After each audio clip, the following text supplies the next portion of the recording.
Hello again. This is Reginald Glenn, community member from Jackson, and I'm here with Ken Wilson, running for mayor of Jackson.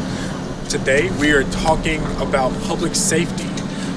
If you are a citizen in Jackson, it is simply no secret that as many city councilmen and people have all proclaimed is that our city is in a public safety crisis, and we know that there have been many violent crimes committed. There have been many issues that have been brought up, whether by news and media outlets or by citizens at large.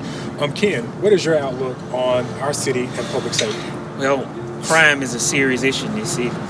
It's very sad that we're in a public safety crisis. I think last year we had 130 homicides, or close to maybe 129. We had the most homicides in the history of this city.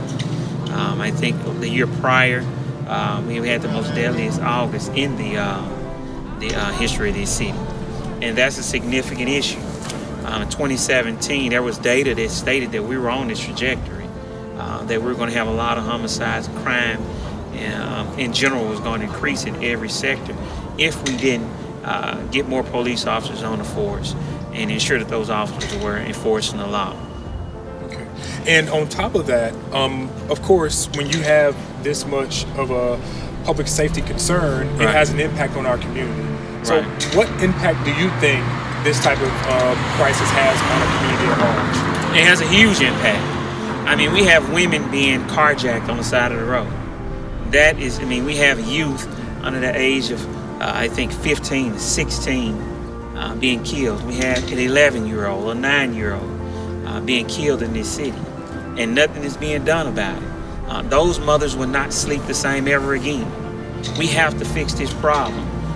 There are a lot of families who are impacted by crime. There are businesses who are leaving because of crime, whose businesses that have been burglarized multiple times, and absolutely nothing has been done about it. We have to fix this issue. It impacts communities to the point where we have elders who all of us have spoken with who will not come out at nighttime, who will not shop at nighttime. We have visitors who will not come to Jackson because of the crime. So that impacts our revenue. Our communities are in fear. I talked to an elder the other day, an 85-year-old man, who told me that it was too dangerous for us to talk after 4:30. He needs to get home. We can no longer allow this to happen in this city. So it impacts my home, your home, all the businesses.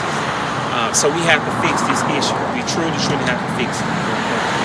And so, Ken, if you are elected mayor, what is your strategy for addressing our public safety concerns?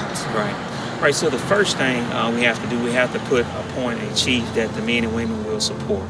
I think that's very essential if we intend to improve the city of Jackson. Secondly, we have to get more officers. We need more boots on the ground. This administration cut 55 jobs, 55 budget positions. That's significant. You cannot cut 55 jobs from an already decimated workforce. So that sends a signal that we are not serious about addressing the criminal element in the city. So after we staff, in addition to retaining, we have to retain the current officers. Too many young officers are resigning. Too many well-equipped officers who understand the complexity of Jackson are leaving because of the lack of support from this administration. So I think that those are going to be some of the mechanisms that we're going to put in place.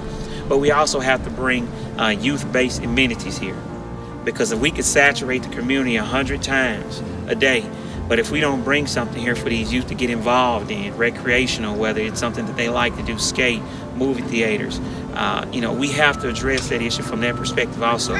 We need to have more. We need to have more, youth-based programs. We need to make sure that we have mentorship programs. That is my intent. So I look forward to doing that. And crime is not something that you could just address one way. You have to address it from multiple perspectives. So we're going to staff. We're going to retain those officers to make sure they have a leader who they support. We're going to also bring youth-based amenities here. We're going to bring more mentorship here, so we can get those youth at a very young age before they get into gang violence and all these other unethical practices that plague this city. Good deal. Again, thank you, Ken, for your time. I appreciate your time in this interview. Again, if you want to learn more about Ken Wilson, about his policies, and about him himself, go to votekenwilson.com.